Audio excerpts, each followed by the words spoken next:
Pero namimiss ko yung ganito. Yung makaamoy ng mga damo. Alam mo yung pag natatapakan mo. Wala nga lamang ipot-ipot ng tao. Diyos ko, baka may mga booking ang eksena dito. Ha? Bookingan? Bakla. Go, go, go lang. Walang susuko. Ay, may daan dun oh. Gustong gusto ko. Ay, try nga natin. Ako, sana walang bear dito ah. Tabi-tabi po, maging babae po.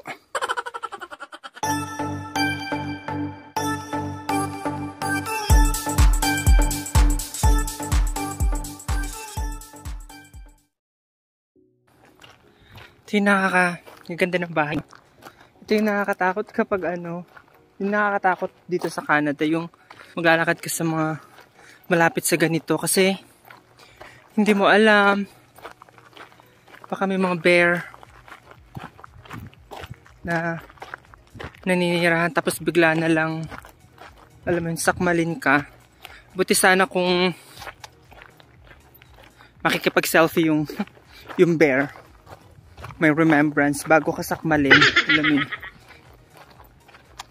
Pero wala. Be na lang, be attentive. Pero wala naman siguro kasi likod naman siya ng residential area.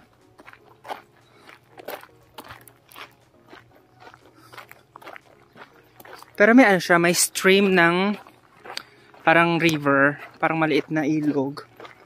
Parang ang sarap ang sarap manuso, ang sarap mangapa. Ganun kami dati sa sa Mindoro. Mga bata kami basta may tubig, basta may putik, hala sige lusong. May magapangapa ka na agad. First time kong dumaan dito, mini-make sure ko na kapag naglalakad ako everyday sa gabi, actually it's 8 na ha. 8 na ng gabi, 8:30 na pero maaraw pa din. Mini-make sure ko na dumadaan ako sa may tinatahak akong ibang daan. Ay wow, paano yung ibang daan? May tinatahak akong ibang way. Para kahit paano, alam mo yun, matutunan ko yung lugar dito kahit paano. Pero grabe malaki yan. Malalim pala.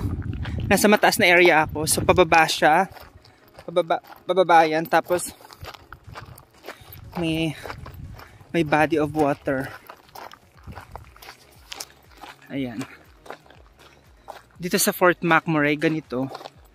Yung sa isang area ng residential, tapos yung gitna niya parang swamp na mapuno. Ay may papasok dun oh. May daan dun oh.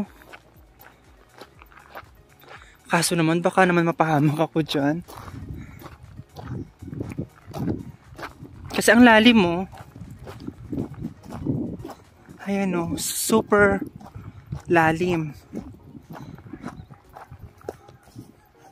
Huwag tayo malaglag ah. Ayan o. Eh grabe, bangin pala. Super. Ay grabe, ang lalim.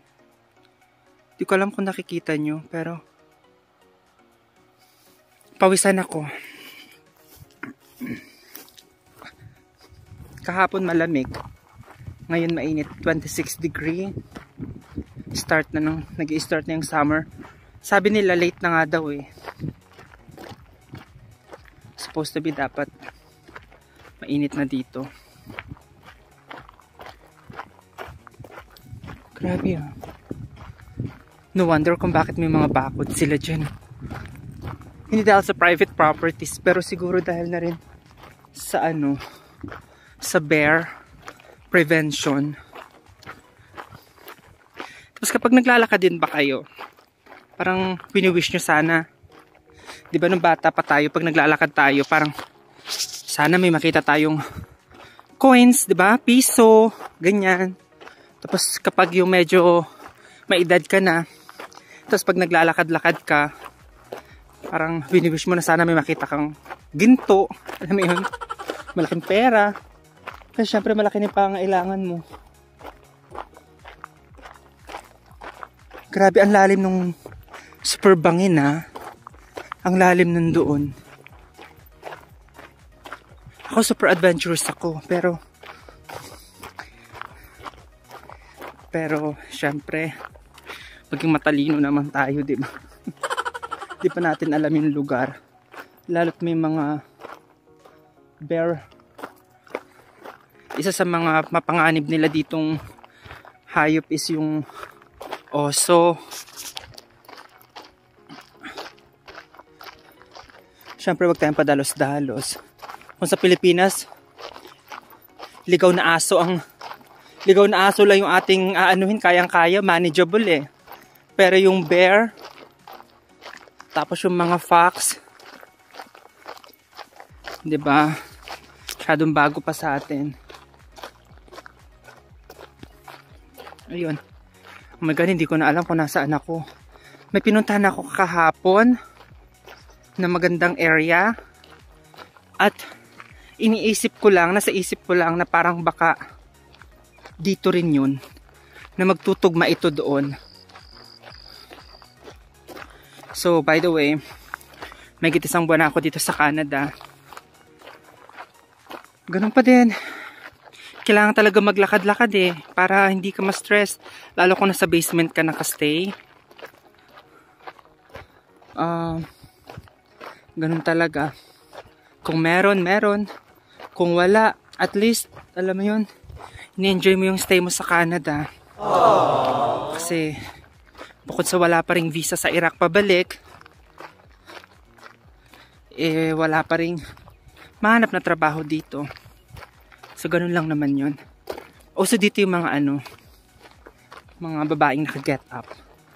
Yung mga show ng skin, tapos may bit-bit na aso, alam mo. May pa-front act na aso.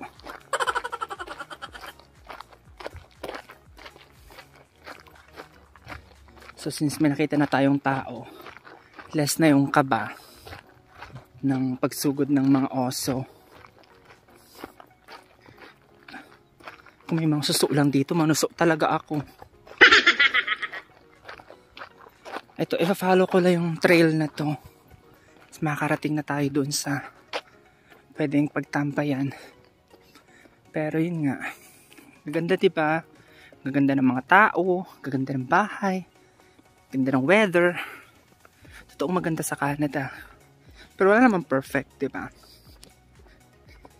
Kamukha ni Carmela, oh. Masyado lang siyang dark. Guys, welcome to my channel. This is your Baklang Mangyan dito sa Canada. Kung bago pa lang kayo sa channel ko, please don't forget to like and subscribe. Tourist ako dito, 1 buwan na mahigit. So, gusto kong share yung mga nagiging experiences ko dito, yung journey ko, kung ano ba yung kahihinatnan ko dito, kung makakahanap ba ako ng work or babalik na lamang ako sa Iraq. Kaya kung nandito ka rin, kung tourist ka, samahan mo ako. At kung may bala kang mag-tourist dito sa Canada, sana masubaybayan mo yung journey ko. At yun, go go go lang, walang susuko. Ay, may daan dun, oh. Gustong gusto ko. Ay, try nga natin. Ako, sana walang bear dito, ah.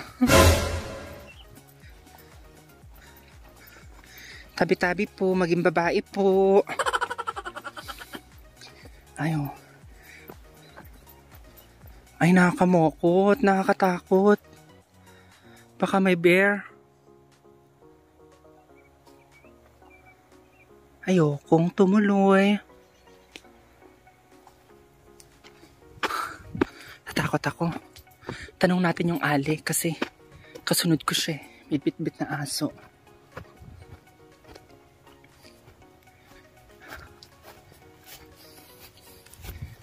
Takot naman ako. Ay, hindi siya sumunod. Ang lalim dun, oh. Grabe. So, nasa taas tayo ng hill. Ay, nandun pa siya. Masyado pa siyang malayo. Ha? Diyos ko, baka may mga booking ang eksena dito. Ha? Bookingan? Bakla.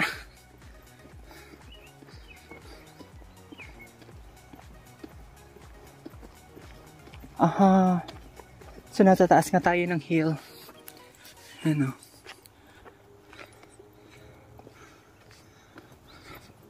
Alam nyo sa Iraq, maganda rin dun sa Kurdistan region kasi masyado siya, mabundok din siya.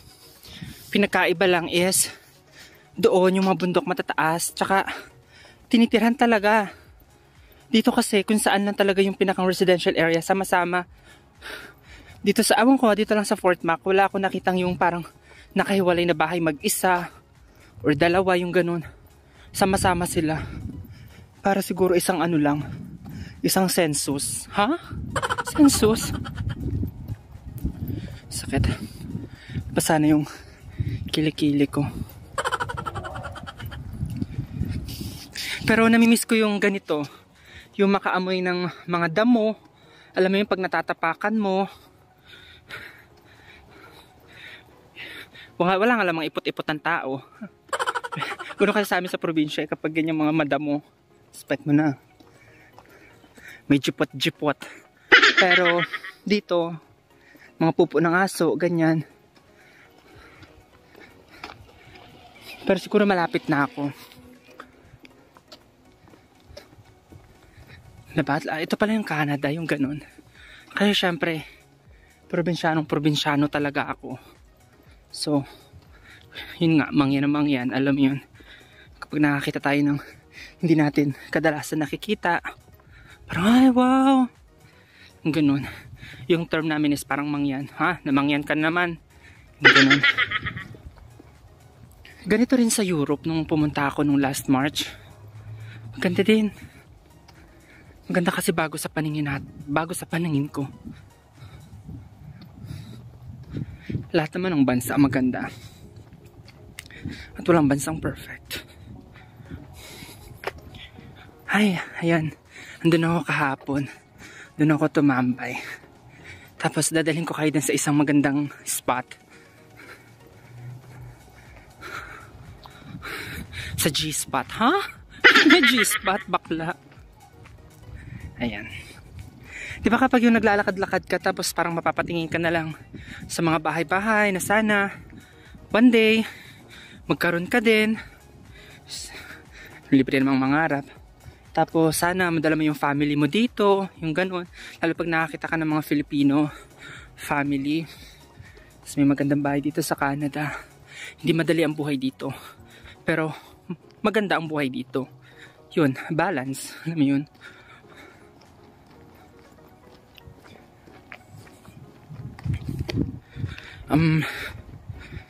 Hindi naman lahat ng Pilipino dito pare-pareho yung sitwasyon ng buhay, di ba? Kaya kung makikinig ka lang sa taong mas pangit ang sitwasyon niya dito, pangit yung magiging impression mo sa Canada, or baka yun pa yung magpigil sa'yo para pumunta dito. Masasabi ko lang, try mo sa sarili mo, pakinggan yung mga comments, mga advice na binibigay ng tao sa social media, pero maging baon mo yun para mas maging aware ka, maging wiser ka sa dadatan mo dito. Ito na mo, Indian family sila, oh. Diba, may bahay na sila. Sana all.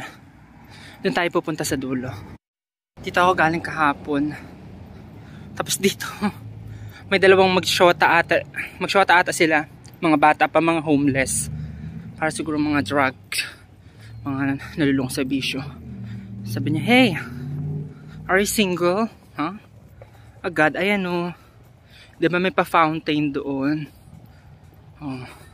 So malamig na dito, hindi na siya masyado mainit.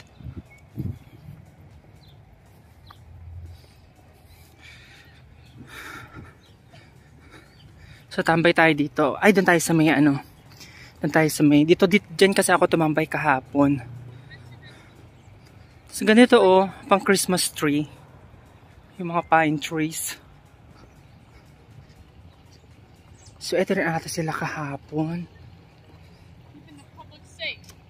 Our people need us. Mom? Mom?